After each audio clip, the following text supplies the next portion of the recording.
Kawhi Leonard. Kawhi Leonard. Kawhi Leonard. Kawhi Leonard is expected to be Sidelined indefinitely. Get your ass back to LA and do everything you can. Kawhi Leonard, take one. In 2019, Kawhi Leonard hit a shot that bounced 4 times on the rim before falling through the net, sending the Toronto Raptors to the Eastern Conference Finals. Game! Series! Toronto has won! That moment felt like destiny, a sign that the most dominant force in basketball was ascending to his throne. 5 years later, we're watching that same player slowly fade away, his career being stolen by his own body. This is the story of how injuries didn't just derail a superstar's career. They destroyed what could have been the NBA's next dynasty. Before we dive into the tragedy, let's remember what made Kawhi Leonard special. Coming out of San Diego State, few predicted greatness. The 15th pick in the 2011 draft, the Indiana Pacers select Kawhi Leonard from San Diego State University. Leonard was known primarily for his defense and massive hands that earned him the nickname The Claw. But under Greg Popovich's guidance in San Antonio, he evolved into something unprecedented, a defensive specialist who transformed into an offensive juggernaut. His development was methodical, almost robotic, fitting perfectly with his stoic personality. Each season brought new weapons to his arsenal, a reliable corner three, a devastating mid-range game, and finally, the ability to take over games entirely. By 2014, at just 22 years old, Leonard was already a Finals MVP, shutting down LeBron James and showing flashes of offensive brilliance that would define his prime years. His ascent continued steadily through the next few seasons, culminating in the 2016-17 campaign, where he averaged 25.5 points with efficiency numbers that made analytics experts drool. He wasn't just good, he was becoming historically great. The Spurs had found their heir to Tim Duncan's throne, or so they thought. The 2017-18 season should have been our warning. A mysterious quadriceps injury limited Leonard to just 9 games with the Spurs. The situation turned toxic, with reports of distrust between Leonard's camp and the Spurs' medical staff. The organization that had never experienced drama suddenly found itself in a media circus. Leonard's uncle Dennis became a central figure in the saga, leading to speculation about who was really calling the shots. It ended with Leonard forcing his way out of San Antonio, damaging his reputation, but setting the stage for what would be his greatest triumph. The 2019 season in Toronto was basketball perfection. Leonard averaged 26.6 points and 7.3 rebounds in the regular season, but it was his playoff performance that elevated him to legendary status. The Raptors introduced load management to the NBA lexicon, carefully preserving their star for the postseason. It worked brilliantly.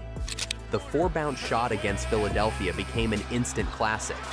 The systematic dismantling of the Bucks, featuring Leonard shutting down Giannis, showed his defensive greatness hadn't diminished. Finally, the dethroning of the Golden State Warriors dynasty, albeit against an injury-depleted team, cemented his legacy as a championship cornerstone. Leonard wasn't just the best player in basketball, he was becoming something mythical. This is where our story turns from triumph to tragedy. The Los Angeles Clippers, perpetual little brothers in their own city, saw their chance to change history. They traded away their future, promising young guard SGA and an unprecedented 7 first-round draft picks to pair Leonard with Paul George. The basketball world was stunned. The Clippers, for the first time in their 49-year history, were title favorites. Oh, looks like my boys come with me to LA. Where we going, cuz? We coming home.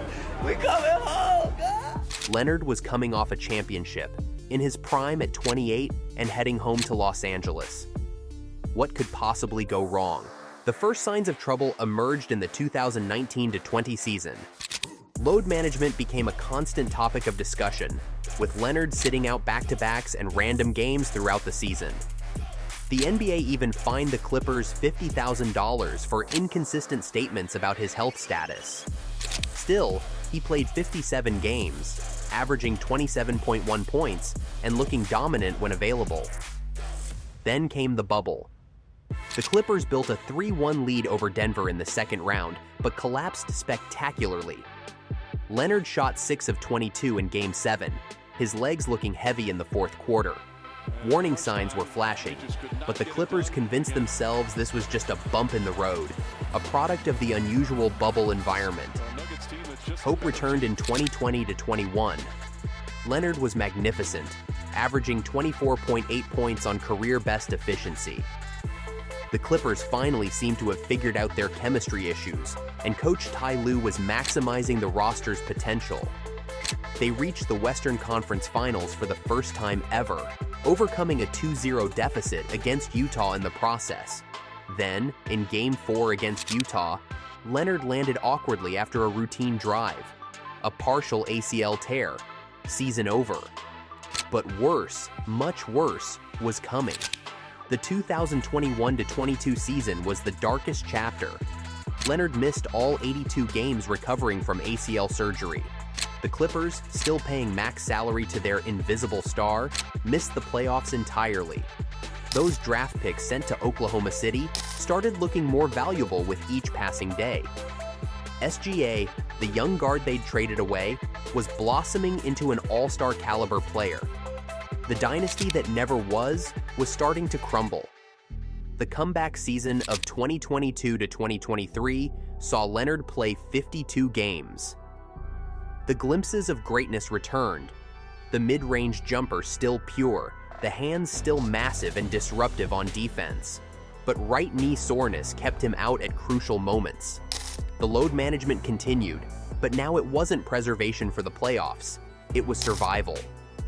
The Clippers were eliminated in the first round by Phoenix, with Leonard watching from the sidelines, again. The pattern was becoming painfully clear. The 2023-24 season was supposed to be the redemption year. Leonard played 68 games, his highest total since 2017. The Clippers, now with James Harden, showed real promise. A 26-5 stretch had fans dreaming again. The offense looked unstoppable when their stars played together. But knee inflammation struck in March, the same cruel timing that had haunted the team before. Leonard missed the final 8 regular season games and all but 2 playoff games, another first-round exit. The championship window wasn't just closing, it was slamming shut. And now, we're in 2024-25. Before the season even begins, Leonard is out indefinitely with knee inflammation. Paul George has left for Philadelphia, securing a 4-year, $210 million deal the Clippers couldn't match without risking severe luxury tax penalties. This is new for me to have 3 at 3 different positions. Right. James Harden, at 35, is asked to lead a depleted roster. The Clippers have no significant draft capital until 2030, and their superstar can't stay on the court. The future looks bleaker than ever. The numbers tell a story of astronomical waste. Since joining the Clippers in 2019, Leonard has missed 179 out of 435 possible games. 41% of his Clippers career spent in street clothes. For comparison, Michael Jordan missed just 45 games in his entire Bulls career. The financial impact is staggering. The Clippers still owe Leonard nearly $150 million over the next 3 years, with no guarantee he'll ever be consistently healthy again. Stop it. Get some help. His cost per game played as a Clipper approaches $500,000.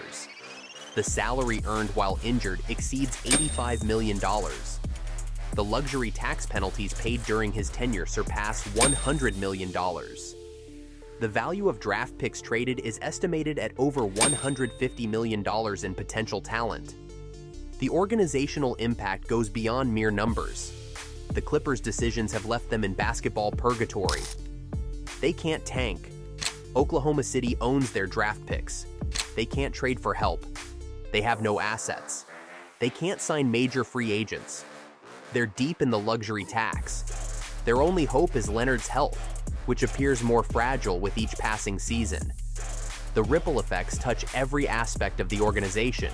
Promising young players like Terrence Mann have been stunted, forced into inconsistent roles based on Leonard's availability.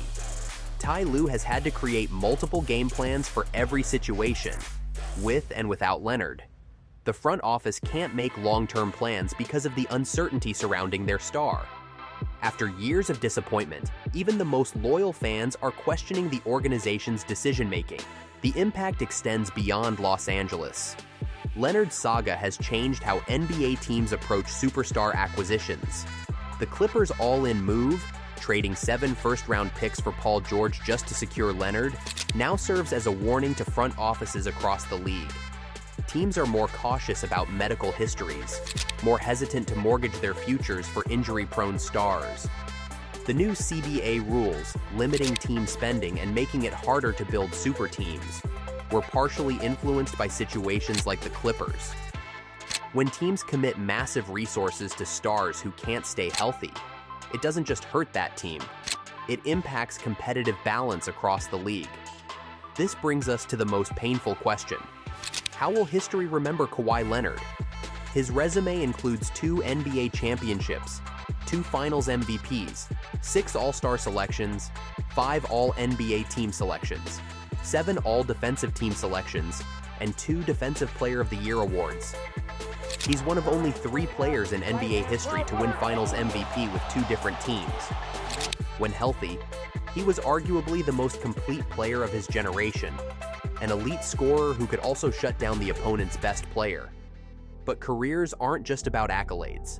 They're about narrative, about fulfilling potential, about meeting the moment. Jordan had his championships. LeBron had his promise to Cleveland. Curry revolutionized the game. What's Leonard's story? Is he the superstar who conquered 3 different franchises, winning championships in San Antonio and Toronto? Or is he the cautionary tale, the player whose body betrayed him just as he reached his peak? The answer, painfully, might be both. The legacy question becomes even more complex when considering his impact on load management and player empowerment. Leonard's approach to regular season preservation opened the door for stars to prioritize postseason health, fundamentally changing how teams handle their best players. His departure from San Antonio showed that even the league's model franchise wasn't immune to player movement. These changes have reshaped the NBA landscape, for better or worse.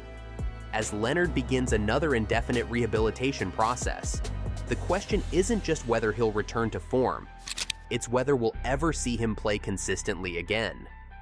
At 33, with a deteriorating knee and 3 years left on his massive contract, time isn't on his side.